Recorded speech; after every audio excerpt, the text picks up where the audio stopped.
Audiobook do livro Sem Medo de Viver.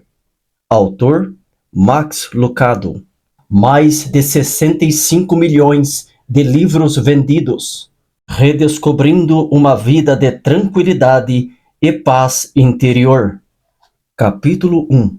Por que temos medo? Porque vocês estão com tanto medo, homens de pequena fé. Mateus capítulo 8, verso 26. Você teria gostado do meu irmão. Todos gostavam dele.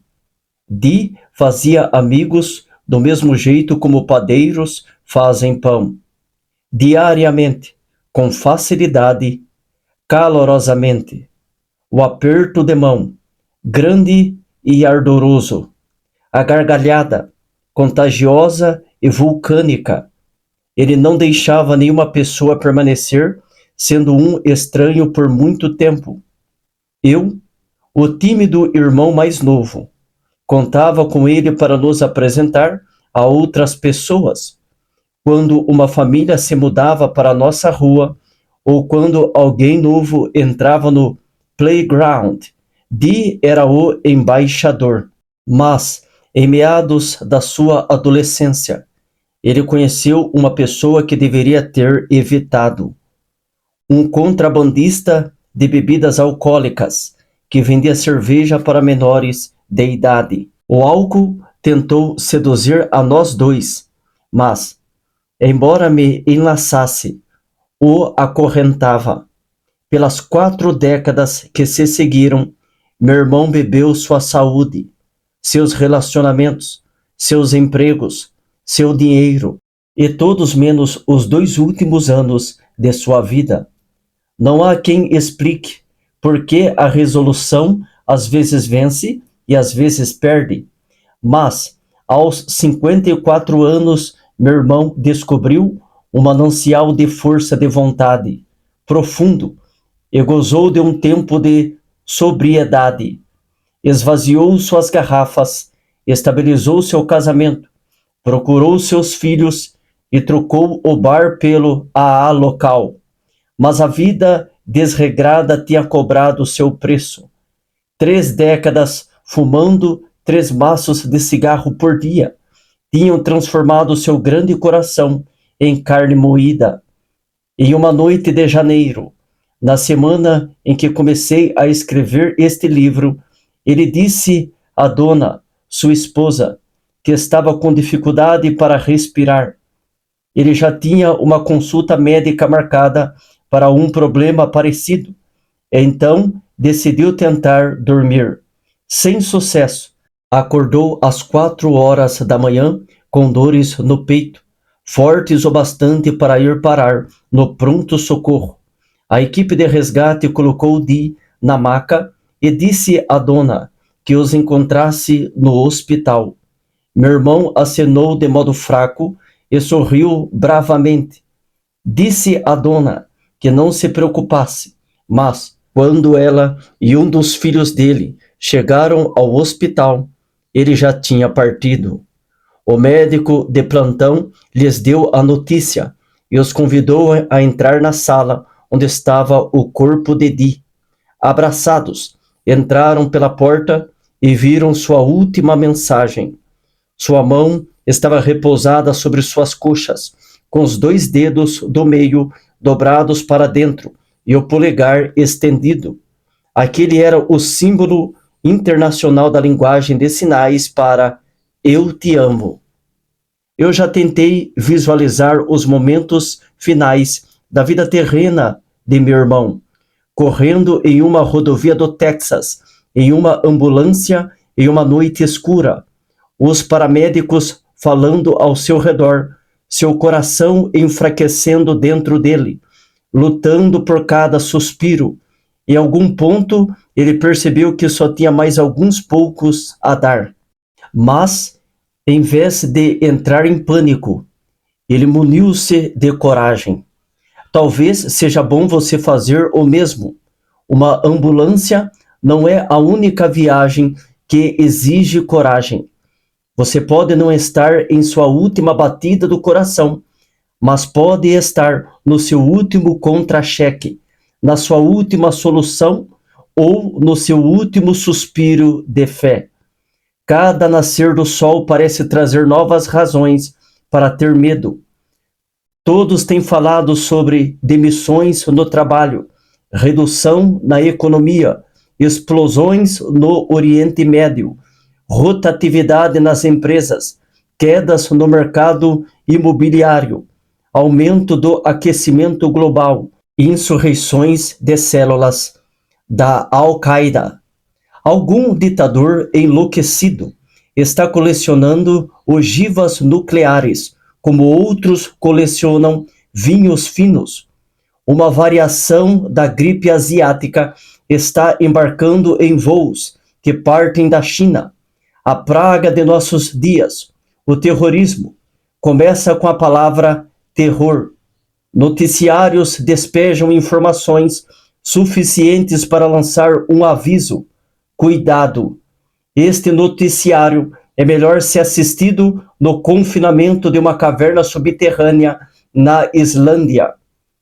Temos medo de sermos processados, de sermos os últimos a terminar algo, de ficarmos sem dinheiro. Tememos a pinta que apareceu nas costas, o vizinho novo, o som que o relógio faz enquanto nos aproxima da nossa sepultura. Sofisticamos planos de investimentos, criamos elaborados sistemas de segurança e legislamos por um exército mais forte. E, no entanto, dependemos de calmantes mais do que qualquer outra geração na história. Além do mais, a criança comum hoje tem o mesmo nível de ansiedade de um paciente psiquiátrico comum nos anos 1950. O medo, ao que parece, alugou o prédio ao lado por 100 anos e ali se estabeleceu. Enorme e rude, o medo não está disposto a dividir o coração com a felicidade. A felicidade obedece. Você já viu os dois juntos? Uma pessoa pode ser feliz e ter medo ao mesmo tempo? Ter o pensamento claro e temer? Estar confiante e amedrontado? Ter misericórdia e medo? Não.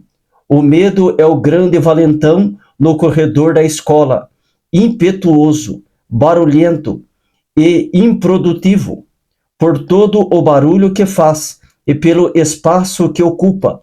O medo não traz muita coisa boa. O medo nunca escreveu uma sinfonia ou um poema, negociou um tratado de paz, nem curou uma doença. O medo nunca libertou uma família da pobreza, nem um país da intolerância. O medo nunca salvou um casamento ou um negócio. A coragem o fez, a fé o fez. As pessoas que se recusaram a ouvir ou a se curvar ao medo o fizeram. Mas, e o medo propriamente dito? O que ele faz? O medo nos aprisiona e tranca as portas. Não seria maravilhoso escapar? Imagine sua vida inteira intocada pela angústia. E se a fé, não o medo, fosse a sua reação padrão a ameaças? Se você pudesse pôr um imã do medo sobre o seu coração e extrair cada pedaço de medo, insegurança e dúvida que ainda restasse nele, imagine um dia ao menos, livre do medo do fracasso, da rejeição e da calamidade. Você consegue imaginar uma vida sem medo? Essa é a possibilidade por trás da pergunta de Jesus. Ele perguntou: por que vocês estão com tanto medo? Mateus capítulo 8, verso 26. Nossa primeira reação é perguntar se Jesus está falando sério. Ele pode estar brincando, provocando, pregando uma peça, como um nadador perguntando ao outro: por que você está molhado? Mas Jesus não sorri. Ele está falando muito sério. Os homens a quem ele pergunta também o estão. Uma tempestade transformou seu jantar de cruzeiro em um tenso mergulho. Eis o que um deles recorda da viagem. Entrando ele no barco, seus discípulos o seguiram. De repente, uma violenta tempestade abateu-se sobre o mar, de forma que as ondas inundavam o barco. Mateus capítulo 8, versos 23 e 24. Essas são as palavras de Mateus. Ele se lembrou bem da tempestade violenta e do barco agitado, e foi cuidadoso com as suas palavras. Qualquer palavra não bastaria. Ele puxou seu dicionário grego de sinônimos da prateleira e caçou uma palavra que descrevesse como as ondas explodiam no barco. Pulou os termos comuns para chuvas de primavera, borrascas, pancadas de chuva ou aguaceiros. Eles não capturavam o que ele sentiu e viu naquela noite, a terra e a praia tremendo. Ele se lembrava de mais do que ventos e ondas. Seu dedo desceu pela coluna de sinônimos até chegar a uma palavra que funcionasse. Ah, aqui está. Seismos, um tremor, uma erupção de céu e mar. Um grande seismos surgiu no lago. Esse termo ainda ocupa um espaço em nosso vernáculo. Um sismólogo estuda terremotos. Um sismógrafo os mede. E Mateus, juntamente com uma tripulação de recrutas novatos, sentiu um sismo que os sacudiu por completo. Ele usou essa palavra em duas outras ocasiões. Uma vez na morte de Jesus, quando o Calvário tremeu. Mateus capítulo 27, versos 51 ao 54. E mais uma vez na ressurreição de Jesus, quando a sepultura tremeu. Mateus capítulo 28, verso 2. Aparentemente, a tempestade acalmada compartilha de igual importância da trilogia dos grandes feitos de Jesus, derrotando o pecado na cruz, a morte na sepultura, e aqui silenciando o medo no mar. O medo repentino. Sabemos que o medo foi repentino porque a tempestade o foi.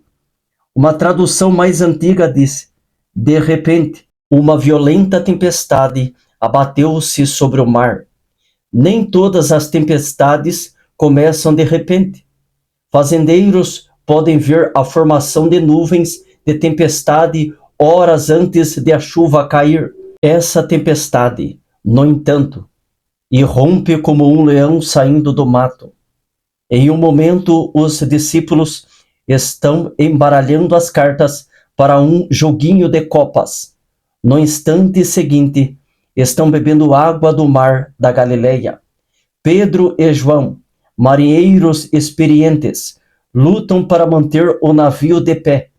Mateus, assumido homem de terra, luta para não vomitar seu café da manhã. O cobrador de impostos não tinha imaginado que sua viagem seria assim. Você consegue perceber sua surpresa quando junta suas duas frases? Entrando ele no barco, seus discípulos o seguiram.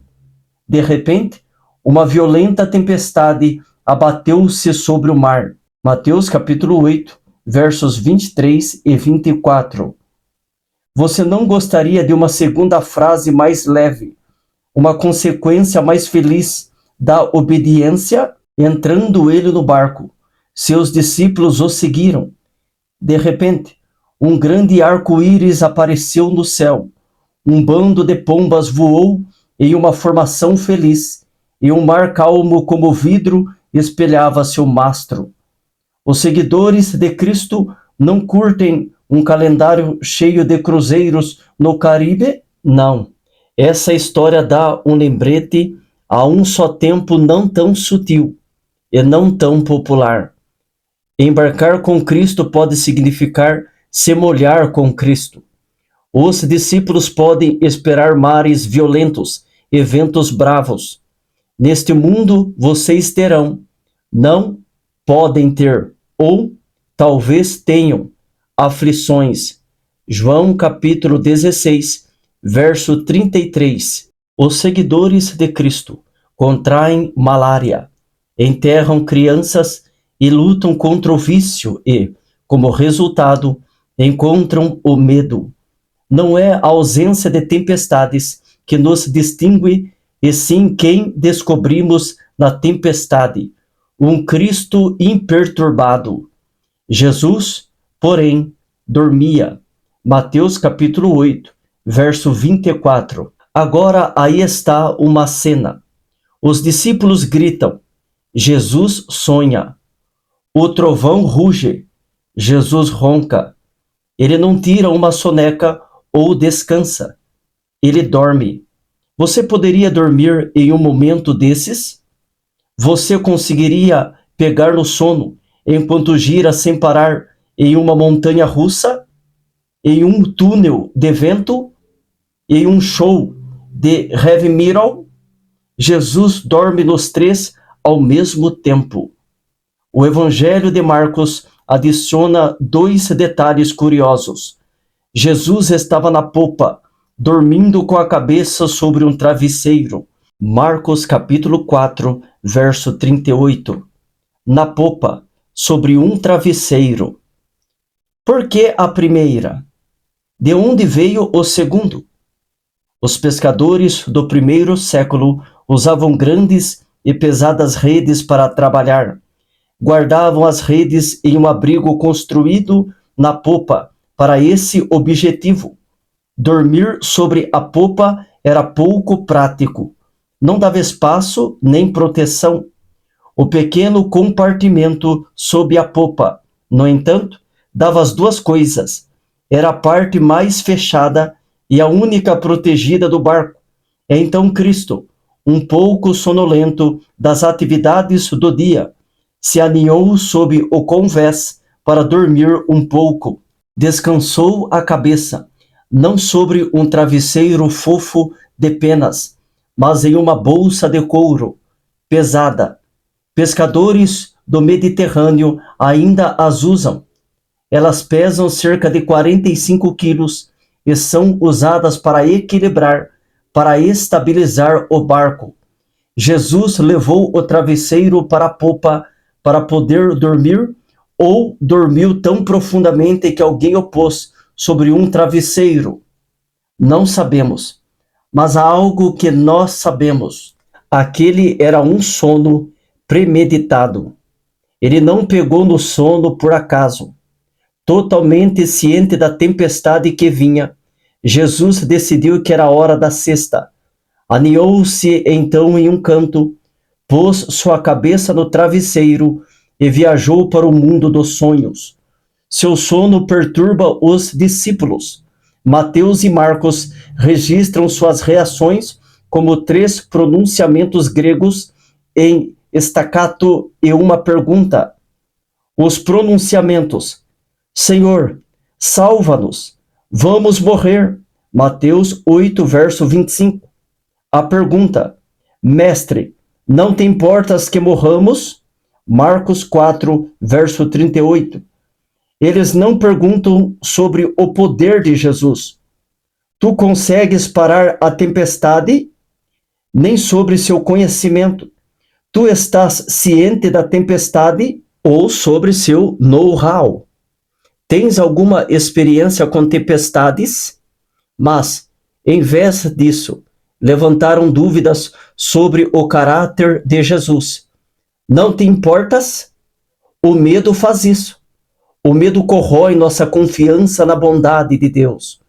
Começamos a nos perguntar se o amor habita os céus, se Deus pode dormir em nossas tempestades, se seus olhos se mantêm cerrados quando os nossos se arregalam, se ele permite tempestades depois de entrarmos em seu barco. Ele se importa? O medo libera um enxame de dúvidas, dúvidas que nos deixam com raiva, e ele nos transforma em maníacos controladores. Faça alguma coisa a respeito da tempestade. É a exigência implícita da questão. Conserte ou você vai ver. O medo, em sua essência, é uma perda nítida de controle. Quando a vida gira loucamente, agarramos um componente da vida que podemos controlar. Nossa dieta, a arrumação da nossa casa, o descanso de braço em um avião ou, em muitos casos, as pessoas. Quanto mais inseguros nos sentimos, mais malvados nos tornamos. Grunhimos e mostramos nossas garras. Por quê? Porque somos maus? Em parte, mas também porque nos sentimos encurralados. Martin Niemöller documenta um exemplo extremo disso. Ele era um pastor da Alemanha que levantou a sua voz contra Adolf Hitler. Quando conheceu o ditador em 1933, Niemöller ficou no fundo da sala e ouviu. Mais tarde, quando sua esposa lhe perguntou o que tinha aprendido, disse: descobri que Herr Hitler é um homem terrivelmente apavorado. O medo libera o tirano de dentro de nós. Ele também enfraquece a nossa memória.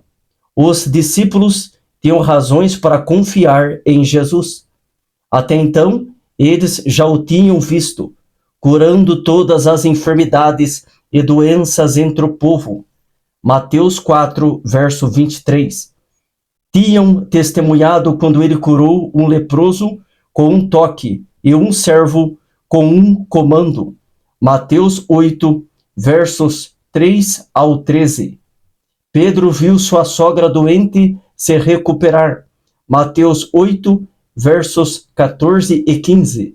E todos eles viram demônios fugirem como morcegos de uma caverna. Ele expulsou os espíritos com uma palavra e curou todos os doentes. Mateus 8, verso 16.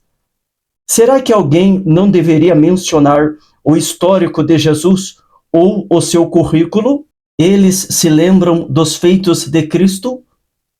Pode ser que não. O medo cria uma forma de amnésia espiritual. Ele limpa a nossa memória de milagres, nos faz esquecer o que Jesus já fez e como Deus é bom. E é horrível sentir medo. Ele suga a vida para fora da alma, nos põe em posição fetal e limpa toda a nossa felicidade.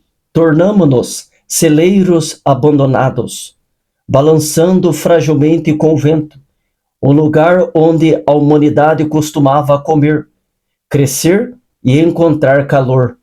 Não mais. Quando o medo molda nossa vida, a segurança se torna o nosso Deus. Quando a segurança se torna o nosso Deus, idolatramos a vida livre de riscos. O amante da segurança pode fazer alguma coisa grandiosa? O avesso ao risco pode executar atos nobres? Por Deus? Pelos outros? Não. Os temerosos não conseguem amar profundamente. O amor é arriscado. Eles não podem dar aos pobres. A benevolência não tem garantia de retorno. Os temerosos não podem sonhar livremente. E se seus sonhos pifarem e caírem do céu, a adoração da segurança enfraquece a grandeza. Não é à toa que Jesus trava tremenda guerra contra o medo. Seu comando mais comum emerge do lema "não tema". Os evangelhos listam cerca de 125 imperativos emitidos por Cristo. Destes, 21 nos dizem para não temer, ou não ter medo, ou ter coragem. O segundo comando mais comum, amar a Deus e ao próximo, aparece apenas em 8 ocasiões. Se a quantidade for um indicador, Jesus leva nossos medos a sério. A frase que ele disse mais do que qualquer outra foi esta: não tenha medo. Irmãos às vezes riem ou reclamam do comando mais comum de seus pais. Eles sempre se lembram de suas mães dizendo: chegue em casa na hora, ou arrumou seu quarto? Seus pais também tinham as suas instruções favoritas. Mantenha o queixo para cima, trabalhe duro. Eu me pergunto se os discípulos alguma vez refletiram nas frases mais comumente repetidas de Cristo. Se o tiverem feito, teriam notado. Ele sempre estava nos mandando ter coragem. Portanto, não tenham medo. Vocês valem mais do que muitos pardais. Mateus 10, verso 31. Tenha bom ânimo, filho. Os seus pecados estão perdoados. Mateus 9, verso 2. Portanto, eu lhes digo, não se preocupem com sua própria vida, quanto ao que comer ou beber. Mateus 6, verso 25. Não tenha medo, tão somente creia, e ela será curada. Lucas 8, verso 50. Coragem, sou eu. Mateus 14, verso 27. Não tenham medo dos que matam o corpo, mas não podem matar a alma. Mateus 10, verso 28. Não tenham medo, pequeno rebanho, pois foi do agrado do Pai dar-lhes o reino. Lucas 12, verso 32. Não se perturbe o coração de vocês. Creiam em Deus, creiam também em mim. Voltarei e os levarei para mim, para que vocês estejam onde eu estiver. João 14, versos 1 ao 3. Não se perturbe o seu coração, nem tenham medo. João 14, verso 27. Eu lhes disse, por que vocês estão perturbados? E por que se levantam dúvidas no coração de vocês? Lucas 24, verso 38. Vocês ouvirão falar de guerras e rumores de guerras, mas não tenham medo. Mateus 24, verso 6. Mas Jesus se aproximou, tocou neles e disse, levantem-se, não tenham medo. Mateus 17, verso 7. Jesus não quer que você viva em um estado permanente de medo, e nem você. Você nunca disse coisa do tipo, minhas fobias me fazem saltitar. Eu seria um péssimo pai se não fosse pela minha hipocondria. Agradeço a Deus pelo meu pessimismo. Eu sou uma pessoa muito melhor desde que perdi a esperança. Meu médico me diz que se eu não começar a me afligir, eu vou perder a minha saúde. Já aprendemos o alto custo do medo. A pergunta de Jesus é boa. Ele levanta a cabeça do travesseiro, sai da popa para a tempestade e pergunta, por que vocês estão com tanto medo? Homens de pequena fé. Mateus 8, verso 26. Para ser claro, o medo tem uma função saudável. Ele é o informante na mina de carvão, avisando sobre um perigo potencial. Uma dose de medo pode impedir uma criança de atravessar uma rua movimentada, ou um adulto de fumar um maço de cigarros. O medo é a reação apropriada diante de um edifício em chamas, ou de um cão rosnando. O medo em si não é pecado, mas ele pode levar ao pecado. Se medicarmos o medo com explosões de raiva, bebedeiras, ataques de rabugice, fome ou controle total, excluiremos Deus da solução e exacerbaremos o problema. Agindo assim, nos sujeitaremos a uma posição de medo, deixando a ansiedade dominar e definir nossa vida. Preocupações que eliminam a alegria, medo que deixa o dia dormente, repetidos ataques de insegurança que nos petrificam e paralisam. A histeria não vem de Deus, pois Deus não nos deu espírito de covardia, segundo Timóteo 1, verso 7. O medo sempre vai bater na sua porta. Simplesmente não o convide para jantar. E pelo amor de Deus, não lhe ofereça uma cama para passar a noite. Vamos encher o nosso coração com um bom número de pronunciamentos. Não tema. O medo pode preencher o nosso mundo, mas não tem de preencher o nosso coração. A promessa de Cristo e a alegação deste livro são simples.